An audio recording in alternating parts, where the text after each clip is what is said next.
Hey, this is Charles Damiano here from the Bruce Lee Collection, and we have a really special episode for you today. I'm here with my good friend, Hector Martinez, who I know probably over 20 years now, and he's also a very big Bruce Lee collector. And today we're gonna have a really great discussion on Bruce Lee, the world of collecting, and how the Bruce Lee phenomenon all got started. And we're gonna interview Hector and see what kind of influence Bruce had on his life. So we're gonna start this discussion today. I hope you guys enjoy it. So Hector, so how did you first get started collecting Bruce Lee memorabilia? Well, you know, I started back in 1973 when Enter the Dragon first was released in America. But I was a fan of Bruce Lee back in 1966. Wow! During the Green Hornet years. Same here, same here. You know, so most of the people that saw Batman and Robin, they enjoyed Batman and Robin. But me personally, I enjoyed the Green Hornet and Kato much better. There was something magical, something very charismatic about Bruce Lee. As Kato, I became an instant fan. Well, it's very similar to me, man. Back in '73, when he hit the big screen on Enter the Dragon, that for me started it all. That was the whole craze, man. Absolutely, man. Since. Wow, same here, man. So why do you think Bruce had such a big impact and influence on you back then and still now? You know, there's people that ask me that same question, Charlie. And the thing is that growing up in New York City, you know, being a New Yorker, I was bullied. Mm-hmm. I was a victim of bullies, and New York was a very, very dark time back in the 60s and the 70s. So, you know, you got people that have role models. You got people that have Spider-Man and Batman and Superman. I had a role model, and he was a real person. He was Bruce Lee. And when I saw Bruce Lee on the screen kicking ass, man, when I saw this guy, bam, you know, doing his thing, I said, you know what? Enough is enough. I'm gonna start doing something about it. So naturally, it inspired me to join a martial arts school. I learned martial arts, and like I always say, the tables kind of turned around a little. Yeah. And I started to defend myself. But I owe that to Bruce Lee. That's how Bruce Lee influenced me back in the days. Yeah. He taught me. I mean, not personally, but he inspired me to learn how to defend myself. Yeah. That's why I still collect Bruce Lee to this day. Well, that's great, man. I think you hit it on the nose when you said he was a real role model, and that's what he was to me too. He was, you know, everyone's hero, right? Indeed. Back then in the 60s and 70s, you had all the superheroes and people were collecting comics, and then when Bruce Lee hit the screen, all of a sudden you have this real life hero who you can look up to, and he became everyone's role model and idol, right? So I think that's really something special that you don't find in somebody back then. You know, you don't, you know, because the thing is, like, we all know that Superman and Batman and Iron Man, you know, these are they're fictitious heroes. But when you see a hero that's, you know, flesh and blood like you, I mean, it's just you can't help but be attracted to somebody like that. Yeah. So let me tell you, man, I celebrated Bruce in the 60s, the 70s, continued to the 80s, 90s, the year 2000. We're in 2018. You're still going strong. To celebrate. Still going strong, baby. I hear you, man. Yeah, he was the best. Good, man, good. So what were some of the items that you started collecting in the early days when Bruce just hit the big screen? How did you discover them? What did you collect? How did you find them? Kind of fill us in on a little of that. Well, you know, being a New Yorker is a blessing. You know, you got Chinatown, you know, you got the East Village. I mean, back in the days, you know, we had those, you know, incredible mom and pop stores. You walk down Chinatown and you could see a Bruce Lee magazine for like, you know, 10 miles away.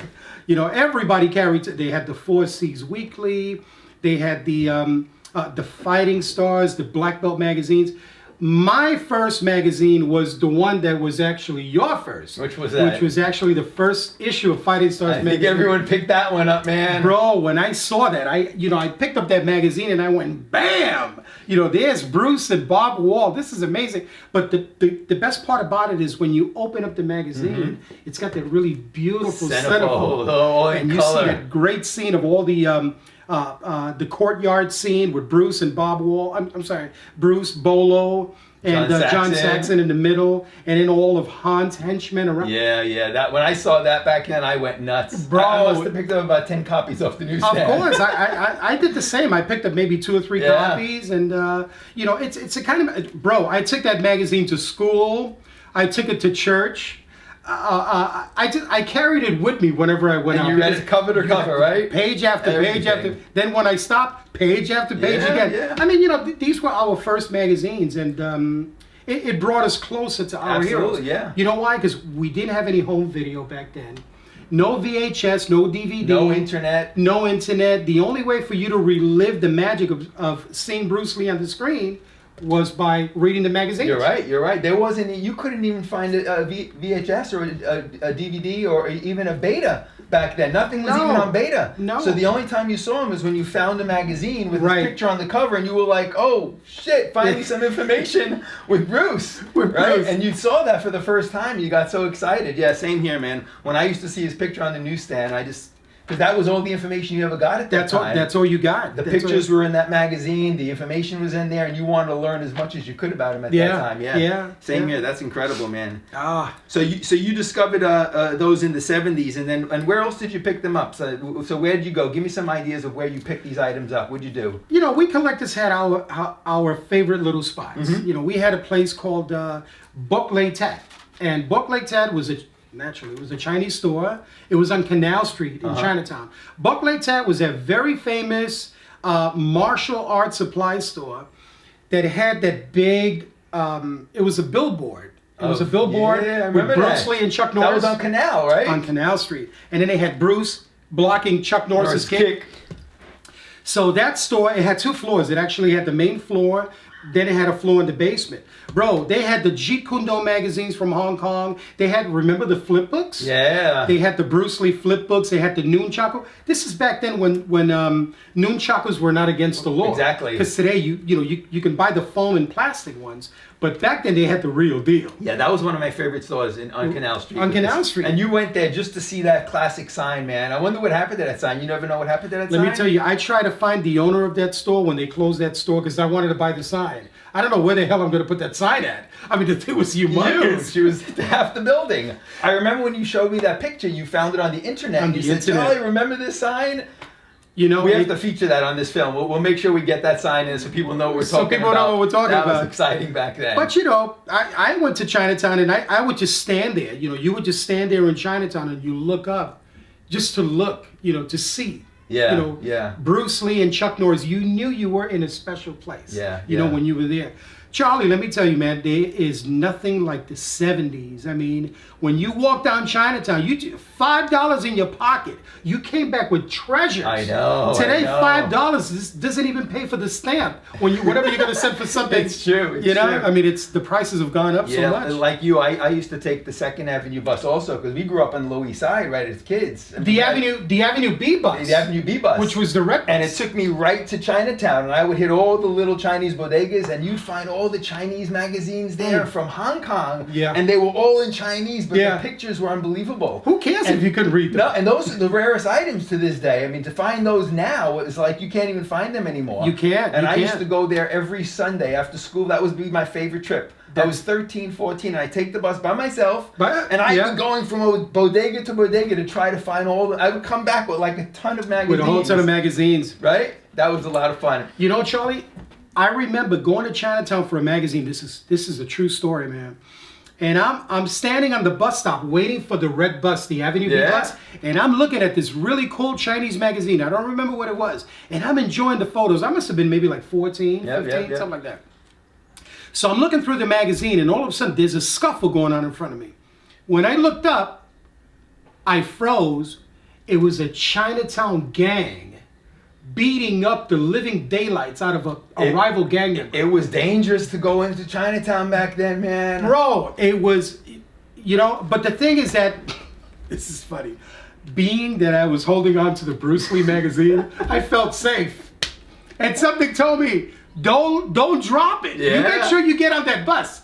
I didn't care about the guy that was getting beat up. I know. I can't, man. I feel bad saying it, but you're a kid. I had some gang instances also. Me and my cousin used to go down there with some friends. We would play the arcades in Chinatown. There was always the gang members, and Yeah, they were tough back then. The early 70s was a tough era. It was. But we had Bruce to inspire us, right? Yeah, I mean, it all... And we were there with our kung fu slippers on. Our knuckles were all bruised up from it. Still wearing my Still got sneakers, them, man. baby. You still got them. Yeah, that was a lot of fun back then. Man. Yeah, do you remember Jerry Ollinger's? Because I found a lot of things in Jerry Ollinger's store when he was in the Village back then. And I used to go just to watch the little clips of Bruce Lee. He had all the trailers on all his movies. That's all that was out back then. And he used to put them on the Super 8 film. And I used to stand there for hours with him. And he would play Chinese Connection and Fist of Fury and Return of the Dragon. And nothing was like those trailers back then when they first came out. You remember that? Of course. Some of the trailers are better than the movies. They are. You know? I mean, they always have the best scenes in it.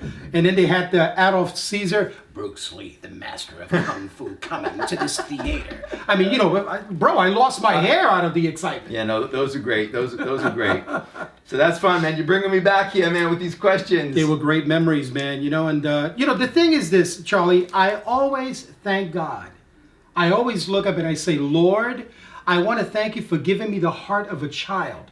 Because the thing is that when you mature and you grow up and you want to, like, forget about your childhood, it's bad, bro. It's the saddest thing that anybody can do. But you can grow up and you can do grown-up things. But it's always good to have that little childish heart still there that brings you that joy of when, bro, that's why you're here. That's what collecting does. It brings back those memories and those experiences, right, that you relive, and it makes you feel that way again. And that's what gets you so excited. Absolutely, and that kind of leads into this next question. I have a question here for you, which you kind of answered. It says, why do you enjoy collecting so much, especially Bruce Lee items? You know, collecting reminds me of a time when life was simple.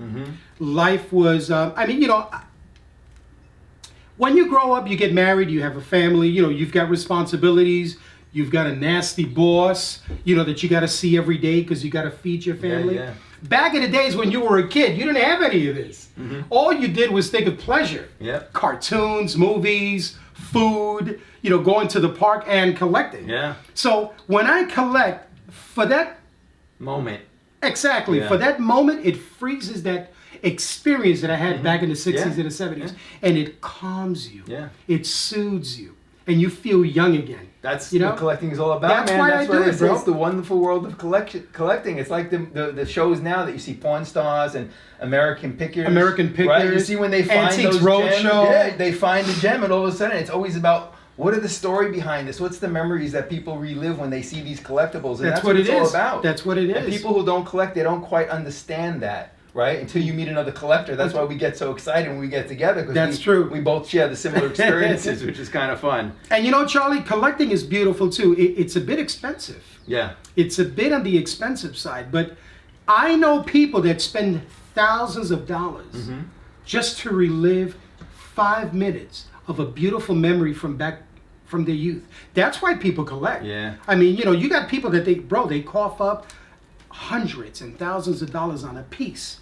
They put it in their display case, and every time they look at it, they remember where they were, who they dated, what school they went to. You know what I'm saying? Yeah, you're right on the money. And it also, sadly, but it also reminds you of friends that are no longer here. You know, I have friends that I grew up with in school, dear friends that are no longer with me. So, you know, you look at a piece like that, and it reminds you of them. But it's fantastic, man. Collecting is very powerful. It's great, man. It's fantastic. So a few more questions for you, man. This is great. I'm glad you're sharing this with me today, man. This my is pleasure, bro. This my is pleasure. a lot of fun. Absolutely. So why do you think Bruce was so special, and what made him so great, man? To this day, he's gone now over 45 years, and he's still so special. Could to you so believe many that? people. Yeah. And to this day, people say he was the greatest ever. Why do you think that is, man? You know, Bruce Lee was a prodigy. I always say that Bruce Lee was a martial arts prodigy, and he was gifted with charisma. He was very, very, very charismatic. I mean, I don't mean for it to sound like an old cliche, but Bruce Lee had that charisma that he would walk into a room that's filled with important people, yet everybody would stop and look, because he commanded presence. He was only 5'7.5". He was 135, 140 pounds. That's right. He had like they said, a funny accent, which we all know and love. He had a funny Cantonese accent. He had one leg shorter than the other. They said he had bad skin. Bad eyes. bad eyesight. He wore those hard contact lenses back in the days. But he was born gifted. He had a magic. He was magnetic, and you couldn't help but be attracted to Bruce Lee. Back in the days, Charlie, you would see an Asian actor, and you would see from a distance that, oh, he's Asian and she's Asian, which there's nothing wrong with that. I love my Asian brothers and sisters.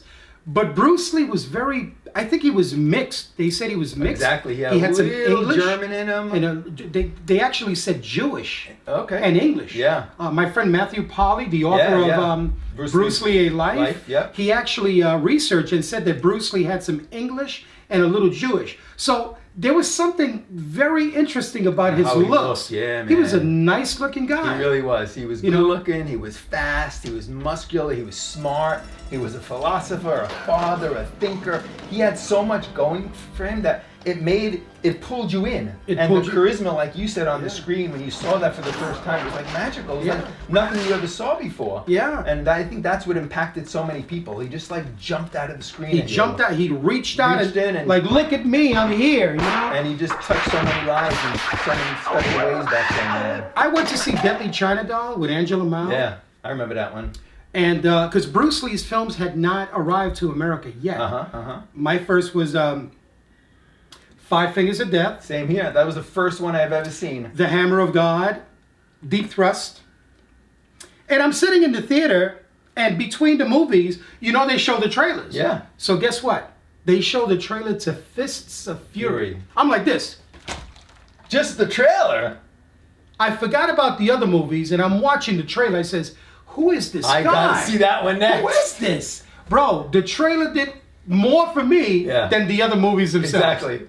And because that was prior to him hitting the screen, right? Because we were seeing Five Fingers of Death, like you said, all those movies that led up to it. And then I think he put out Fist of Fury was like the third or fourth martial art movie back in the 70s that actually came to America, right? That came to America. Yeah, because I remember Five Fingers of Death was first. What's the first one? I forget what the second one was, but the second one was Lady Kung Fu. Lady Kung Fu. With Angela Mao. And then Fist of Fury hits the screen. And then once that happened, it was like, I didn't even want to watch the other ones anymore. It's like you waited for the next Bruce movie to come out. I mean, I'm like, this is, what I did once, Charlie? It's funny, I just remembered.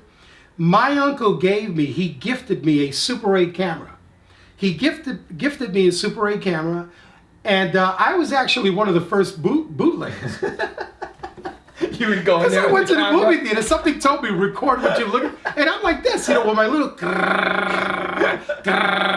recording this. And guess what? I developed the film. Came out dark. Yeah. But I had a little clip of Fists of Fury at home. You couldn't find clips back then. Nothing was out on him yet. And then later on, as I started getting older, I was like maybe 13. As I started getting older, I learned about Super 8. Yep. And then I learned about 16 millimeter. Mm-hmm. But the 16 millimeter films were unreachable. Yeah. I mean, it was like $800 for a movie. And you couldn't even get a projector. It was too much money. So everyone stuck to the Super 8s at that time. Because you were able to find those little reels. You could buy a Super 8. I still have my Super 8. You still got yours? The 70s, for the 70s, with right? all the little reels I purchased from Jerry Ollinger at the time. Unbelievable. And that's all you watched at the time because there was no videos back then. I got some of the stuff in a box from back in the days. And it's funny. And this is a collector thing. Sometimes, when my wife is in here, I'll open up the box, start bringing out some of the stuff and go, yeah, I remember this one. Remember? The smell of it, right? It's got that, that ancient, vintage, antique smell. It's like people who collect comics. They want to open the pages and smell the pages of the comic, right? Because it's that comic smell. That's what it is. Same with the Bruce Lee stuff. That's what it is. That's so funny that you bring that up. That's how I authenticate most. You smell it, right? Yeah, this is a real one. No one. This is vintage. That is funny. All right. Man. So I have one or two more questions for you, Hector. So why do you think Bruce inspired you and so many people and have such a big impact on their lives for all these years? I'm going to speak for the people in my community. Mm-hmm. The Lower East Side. As a Latino, I grew up with my African American brothers, my Chinese brothers, my Jewish brothers. It was tough growing up back in the days, mm-hmm. in the 60s and 70s in the Lower East Side. We didn't have it too good. Yep. I mean, we lived in tenement buildings. Next door was an abandoned building. As a kid, I would walk down the street and see dead heroin addicts in that, So here comes a hero. Here comes a hero who's larger than life, the king of kung fu. He's flying all over the place. They called him three-legged Lee. Boom, boom, boom. I mean, the way he kicked it was so fast, And when you went to the movie theaters, you escaped. Yeah. You escaped the sorrow, the pain, the suffering, the challenges and sacrifice of being a New Yorker back in the 60s and the 70s. So when I sat there and I saw Bruce Lee for that hour and a half or 2 hours, it impacts you because, Absolutely. He takes you into his world. And the reason Bruce Lee impacted me was that he took on all challengers. They try to belittle him in his movies. He always played the country bumpkin. Yeah. Everybody wanted to take advantage of this little Chinese man. But then when he exploded... You were just rooting for him, man, because here's the underdog. Kick his ass, Bruce! Kick his ass! Remember they would be screaming in the movie theaters. We'd be jumping on You go in 42nd Street. Remember Grand Central and Times Square back then? Forget it. They'd be screaming in the movie theaters. We were like, kick his ass, Bruce! And we would stand on the seats. Yeah. Some of those theaters, Charlie, when you look back at them back in the days before they closed down, that's why the seats were all torn. Because people went nuts. They got excited, bro. I mean, went nuts. Where did you go to watch your first Bruce Lee movie? Do you remember? Of course, at the Jefferson Theater. Oh, that's where I went, man. The Jefferson. Which street was that? 14th and what? On 14th Street and 3rd Avenue. That's where I went. And you know what, Charlie? The Jefferson, that theater, right next door, there was a little shop called it was called Golden Movie News. Movie Star News. Remember that? Bro, I didn't know until the lady put something in front of her door. She put the original poster to Enter the Dragon. So I says, why is there a poster of Enter the Dragon here? Sure enough, it was the store that supplied the movie theaters with the lobby cards and the posters. And the movie posters, the lobby cards, and the stills that they put in the window. The stills. I was purchasing everything from her back then in the 70s. Enter the Dragon. You could have had that poster for $5. I know. Now today it's like $400. Yeah. Maybe $5. I've seen it for $1,000. Yeah, it's crazy. It's insane, bro. It's crazy. Wow, but you got to have it. And then the Academy of Music was right up the street. I went there as well, one block up. One block up. Enter the Dragon, the double feature with When Cotton Comes to Holland. Do you remember that? I love it. Blaxploitation and Bruce Lee. Black Gun or Black Belt Jones and Bruce Lee. And you're right. And Fist of Fury. I also went to the Lois Delancey. The Lois Delancey. I went there. You know what? You want to hear something very, it's not bizarre, but it's kind of strange. When Return of the Dragon came to America in 1974, it wasn't an American theater that carried it. It was a Spanish theater called the New Delancey on Delancey Street. We had the Lois Delancey, and then we had the New Delancey that played those Mexican wrestling films. Yeah. Bro, they were the first to show Return of the Dragon. Wow, some history there, man. You're going way back now. And I saw it with Sinbad and the Eye of the Tiger. I used to love the Sinbad movies too. Bro, it was good, but damn, I had to sit, I know. You had to sit through that movie again. When you wanted to see Return of the Dragon twice. You always had to sit through it twice. I came out of the theater like this. 6 hours, right? All these creatures from another world and, sea monsters, but... Man, I did just about anything for Bruce Lee. Yeah, I mean, this is great, Hector. Man, this is great. I have one more surprise question for you. Oh, okay. All right. So if Bruce were alive today, what do you think he'd be doing? And what would you have liked to see him have done up to this point if he was alive today? Well, Bruce Lee would have been 77? Yeah, 78 maybe. Yeah. 78? 78. Close to 80? Yeah. 1940, wow. Well, he was passionate. I mean, the guy... He was so energetic. He had so much energy. I believe he probably would have been doing what Jackie Chan is doing today. Probably directing New Blood. Mm-hmm. He was a writer. Remember, he did the Silent Flute. Yes. Right. He was very deep in his philosophy. Game of Death which was another very heavy philosophical film. Yeah. Based on his martial art of Jeet Kune Do. So. I believe he probably would have been producing. He would have been another Raymond Chow. Yeah. Producing. He would have had his own company, Concord, or maybe named it something else. But I think he still would have been active. Yeah. Nothing slowed Bruce Lee down. Supposedly he had like a $10 million movie contract when he passed away, right, with Warner Brothers to make 5 more movies. What do you think that next movie would have been? What would you like to see him make next? How about Enter the Dragon 2? Yeah. Bro, why not? I'll take 3 and 4. I mean, Bruce Lee. I mean, everything he did was great. But you know what, Charlie? I believe that the silent flute would have been done. Yeah. I believe the right way. The right way, yeah. Not that David Carradine. What do you call it? Hybrid. Oh yeah. Well, yeah. You know what I'm trying to say. But I believe he would have done Game of Death. Yeah, he would have done some. He was supposed to be doing movies with Elvis, Sophia Loren. Yeah.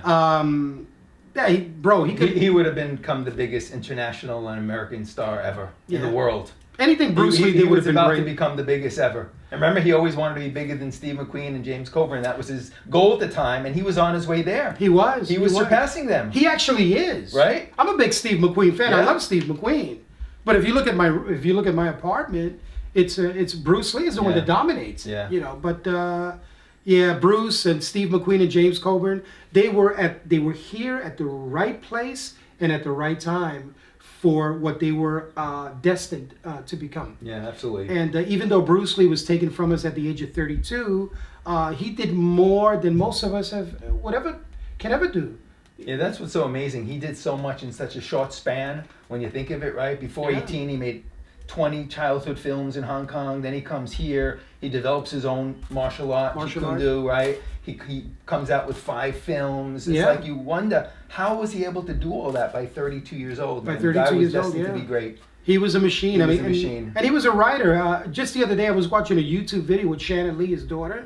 And Shannon Lee brought out this gigantic book. It's like it looked like a big encyclopedia filled with hundreds and hundreds of writings. What do you call it? Inspirational and motivational writings that Bruce Lee wrote, to himself. Yeah. It's like the Tao of Jeet Kune Do. The Tao of Jeet Kune Do wasn't meant to be put into a book and sold to the public. The Tao of Jeet Kune Do was something personal that Bruce Lee wrote to himself to remind himself of who he was and who he wanted to become. Yeah, that's true. But he was 32 years old, man. At 32 years old, what was I doing? I don't know, probably dating Lucy from the projects. But Bruce was amazing, man. This was great, man. This was a fun interview, buddy. Always a pleasure, man. How do you want to end this, man? You want to say something before we end this? How do you think we should end this? Well, I just want to say that I've been a fan since the 60s. I am 57 now, which is unbelievable. And I'll be a fan until I'm 97. There we go, man. I love it. Long live Bruce Lee. Yes, indeed. Thank you guys for joining us. We really appreciate this. We have some fun lined up in the future, so stay tuned because we're going to have Hector review some of his items with us in some of these next episodes, so you have a lot more coming. Take care, guys. Thanks for joining us, man. Peace.